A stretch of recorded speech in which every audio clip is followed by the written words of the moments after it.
How's it going, everybody? GetWreck57 here. And in today's video, I thought it would be a good idea to do another voiceover of one of my rogue games. You guys seem to really enjoy the last time I did this, so I'm going to be doing another one, just letting you guys know what I'm thinking, what's going through my mind when I'm playing this character and, trying to make plays with her. Um, and yeah, just in general, my thought process, how I break down what the enemies are playing, what we're playing, and knowing what's important to do in the moments that I'm doing it. So, to start this game off, we have banned Hella and we banned Hawkeye. I kind of wanted to ban Penny because we are playing on the Venom map, the Convergence map, where the first point can be dominated by Penny. But we banned Hawkeye, and we ended up double banning Hawkeye. Unfortunate, but what are you gonna do? So this was a high diamond game. So we're getting higher and higher while playing Rogue, and I'm almost to Lord on Rogue already. And I believe this was my rank up game to GM. So I'm trying my absolute best to win this game so that we could get a rank up to GM. There's a lot of interesting plays in this, which is kind of why I chose this replay. There's some interesting plays, interesting combos with the ultimates, and like just in general some really nice combos that I did with Rogue in this game. So that's why I chose this replay to review. Anyway, if you take a look at our comp, we are running triple support. As you can see, we have Rocket and Cloak in front of us, and then if I were to look to my right a little bit, you would see that we have a Gambit as well. This guy was on Angela, but just went to Penny, and we also have a Phoenix. So, what does that mean? That means that they're not going to have, our team is not going to have much pressure on both their front and back line because their damage is so low. So, our job as Rogue here is going to be to just disrupt the backline as always. So we saw that they have a Thor, a Phoenix, and if you see right there, that's a Wolverine. So very important that we don't mess around with the Wolverine because he can definitely kill us if he catches us in a bad spot. Thor was on the left here, so I decided I was going to steal his Awakened form because that's just a good ability to steal.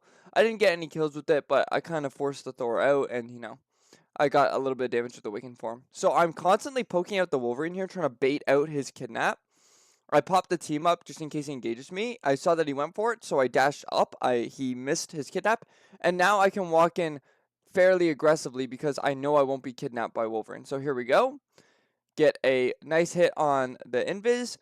We push her down onto a mine, so that ends up getting her killed. So that engage actually got a kill on the invis, even though it wasn't actually us who finished her. And then unfortunately we lost Penny, but she gets rezzed. We're looking for a heal here because obviously we got hit pretty hard. They pop Gambit ult, so now we can't really do anything. We have to just back out. A little bit of lag, server lag unfortunately, but not much we can do here. They had Gambit ult first. I'm trying to just use my team up to keep my team healed and maybe gets a lucky kill. But it appears that we're not going to get that. Now our Penny has thankfully switched to Angela, and now we could actually start putting on some serious pressure onto their backline. We pop our Gambit ult, I go in, we're just going to deal as much damage as we can. They pop Invis ult, but we have our ult here, so I'm going to pop it to siphon them while in Invis ult, so that when they get out of the Invis ult, they won't have any counterplay. So you saw our Cloak ulted, but their mag could not ult our Cloak because we had drained him of mag level. We get a nice pick on Invis, and we just clean up the fight here because they did not have another support ult, and we did because we are running triple support. Very good fight there. Very nice to use the ultimate to drain Magneto ultimate so that he couldn't ult our Cloak. And then really nice pick on the Invis, realizing that she was isolated to get us through that point there. That's always a hard point to take, so it's really nice to take it early there. So, some of the opponents got a bad spawn, so we're trying to poke them out and maybe get a kill here. Steal Thor out of his Awakened form. Big ult by Angela, so here we go. We're about to go in and try and get a big pull. get a good amount of damage, go on the back line, pop Invis out of invisibility, and continuing to pile the pressure on her so that our team can do the damage to the front line. Sometimes that's how you're going to get your kills on this character.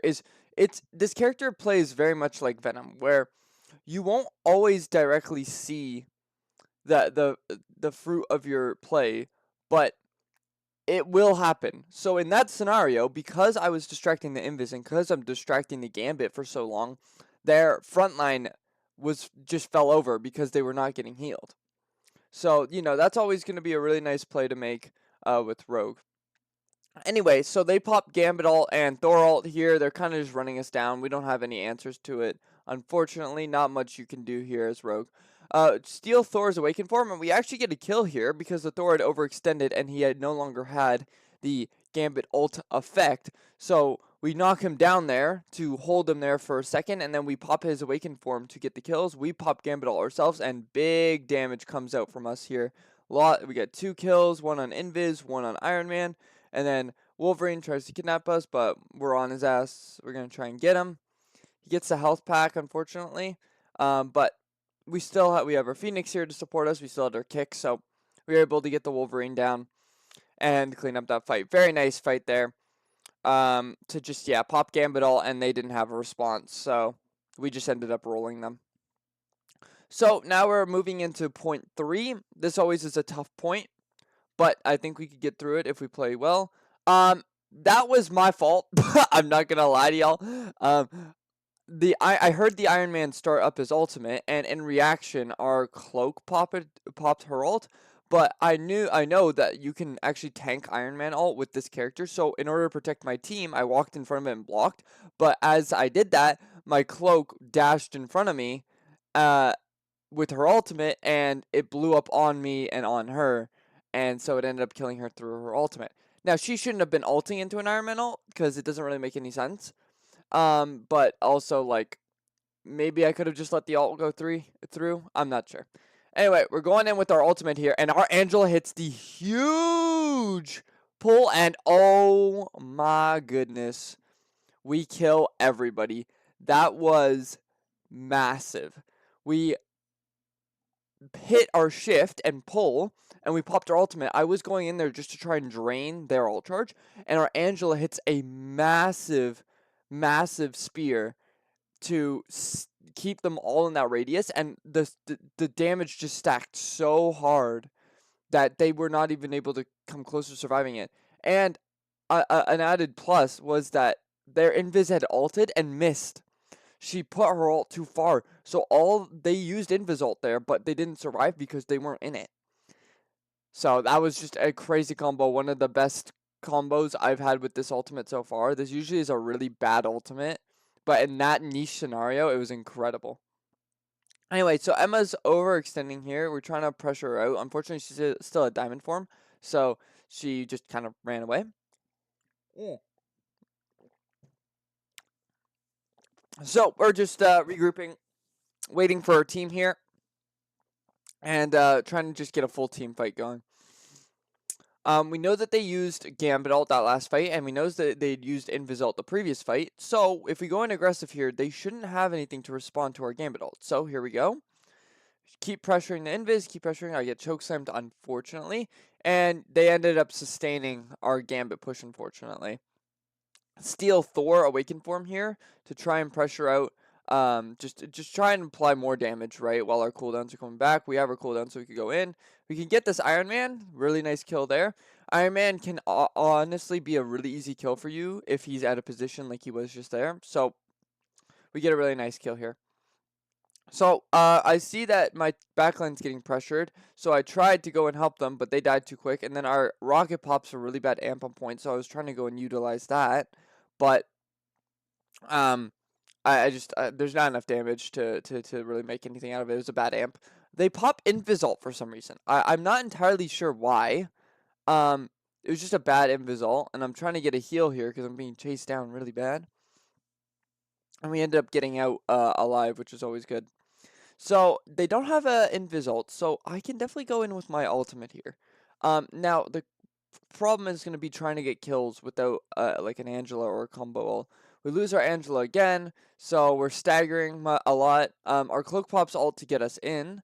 I pop Awakened form that I stole from Thor to try and get a kill, but unfortunately he gets away, and I gotta go for the backline, so I do it. I think they got Gambit ult there. Unfortunately, I wasn't able to get there in time before they popped Gambit ult, so... Anyway, it's overtime, so we gotta just try and stay on point. So it's about living at this point. So I'm gonna try and kill a support, because if you can kill a support, that's how you're gonna turn a fight, right? But I don't think it's gonna happen, unfortunately. We ended up getting picked off there, and we don't have anybody in time to go for portal, so we end up ending that round, getting 2.5, maybe 2 3/4 of the point. Not bad. Obviously, we would have liked to push it all the way, but just in general, that's always a hard point to push. So I'm not too concerned about that. I just it's not a big deal. I'm over here actually trying to figure out because I forgot to clip the the huge ultimate combo with me and Angela, but so I'm looking to see if I could go back and find it, but yeah, you can't. So I end up just giving up, and we get back into the game. Anyway, overall, not a bad round. Obviously, we were definitely having a problem with like lack of damage because we were running triple support, but it wasn't a bad push at all. It was really well played on our end to get the picks when we needed it, to make the space when we needed it, to distract the supports so that our tanks could kill their tank. And yeah, that's always gonna be a very underrated. Sometimes this character is not gonna reflect how she plays in the stats, because you may deal a lot of damage to their backline, but their backline never dies. But if you're distracting the backline long enough that the uh the front line ends up dying because of lack of healing, that's your doing. You're the one who got those kills, even though you're not actually the one who was shooting them. Because had it not been for you distracting the backline, you would never have gotten those kills. So yeah, just a thing to think about when you're playing this character. It's kind of like Venom sometimes. Anyway, so we're gonna go for the Iron Man here because he's kind of like exposed in that spot. We go for the uppercut, but we miss him. So unfortunately, we had to bail out there. We didn't get the kill, but we forced some resources out of them. We got a little bit of ult charge. Always needs to start the game off with a little bit of ult charge for pretty much no risk. Anyway, we're gonna try. I'm trying to look for an opening here, but Thor apparently really wants my ass, so he continuously pushing me. He popped Awakened form there and didn't really get much out of it, so we're gonna steal his Awakened form and try and get some kills here, doing heavy damage to the backline with the Awakened form. So I see that their supports are low, but look at that. We poked out the backline with our aggressive play, and if you saw, 2 people died. They weren't supports, but people died because we had poked out the supports. And again, distracting the support, so Thor dies, and now we're going to try and just get a couple more kills if we're able to here.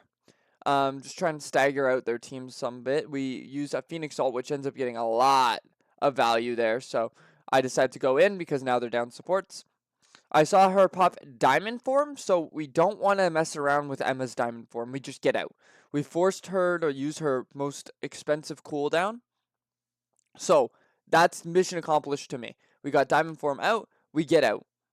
Right? Just getting rid of their valuable resources for nothing, basically. They use it for no reason. They pop Gambit plus Thor ult, and we pop Rocket Amp, so I'm going to try and get some kills with the damage that we're getting from Rocket Amp. They now pop Invis ult, and I'm going to use my ult here to just drain the ult charge from whoever's in the bubble right now, so that they can't ult after their Invis's ult dies. So now we're able to clean them up without them having an additional ultimate to use. Our Cloak ends up ulting. I don't know entirely why. Maybe she was getting dived. I'm not sure. Thor dies. And then we're going to go, and pick up the kill on Mr. Fenton here, because obviously he's really far in the back. Very good fight there. It's unfortunate because this character doesn't get her ultimate fast enough to siphon support ults before they get to use them. But if you can stop them from using tank ults and DPS ults, I guess that's just as good. I'll tell you right now, the ultimate is definitely the weakest part of Rogue's kit. Because the ultimate alone does nothing, right? Unlike other tank ults, right? If you think about the other tank ults in the game, like they're just so much stronger than rogues, right? Obviously, you would like if you had a strange ult in some of these scenarios, you'd just team wipe. Groot ult is obviously really strong, so just in general, her ultimate's definitely the weakest part of her kit.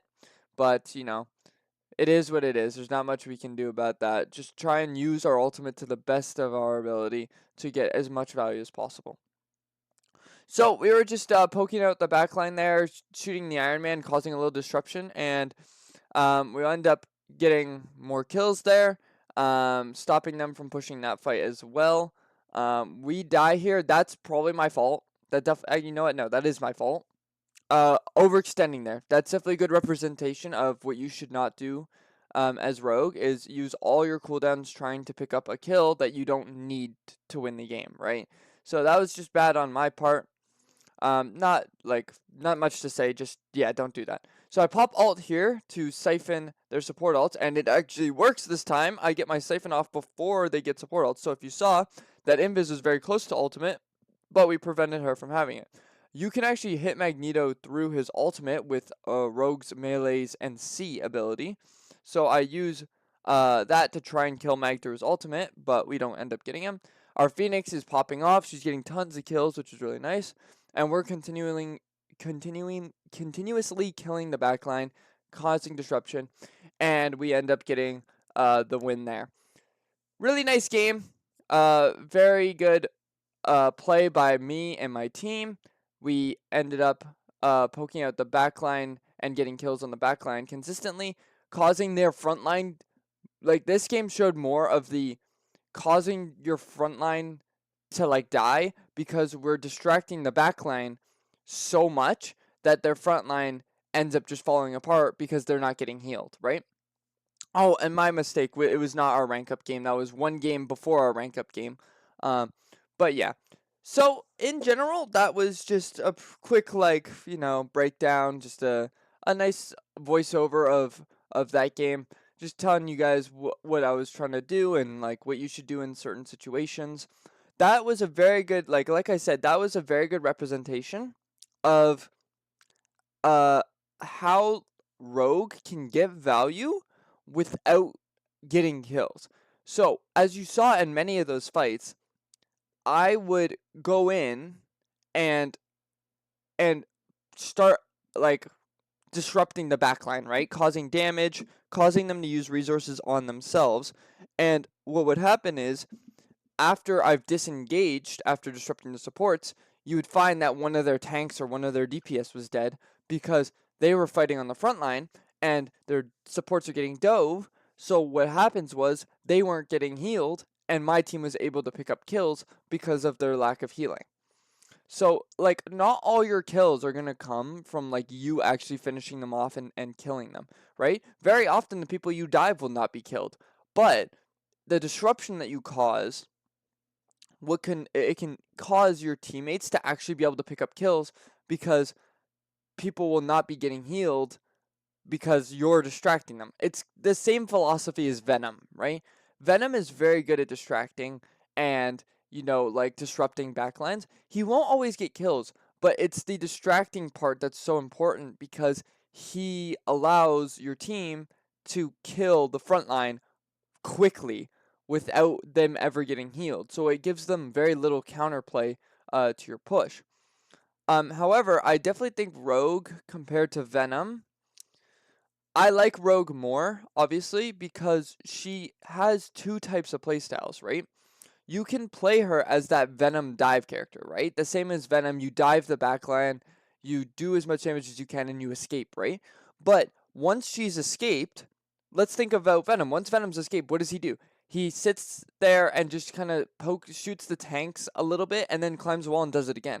With Rogue, once you've come back from your team to your team after disengaging, what you can do is use the Gambit team up and start and use your ability steal to brawl on the front line, right? And what ends up happening is you end up farming more ult charge that way, and you can actually end up like helping your team just force their way through the front instead of having to poke your way through the back.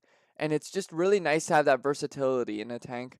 It's what makes her so fun and why I think she's like one of the more high skill tanks because she has multiple play styles. in her gameplay. Anyway, I hope y'all enjoyed that video. Thank you to those of you who stayed till the end of the video. I really appreciate it. If you liked this video, consider dropping a like and subscribing, and I'll see y'all in the next one. Have a good day.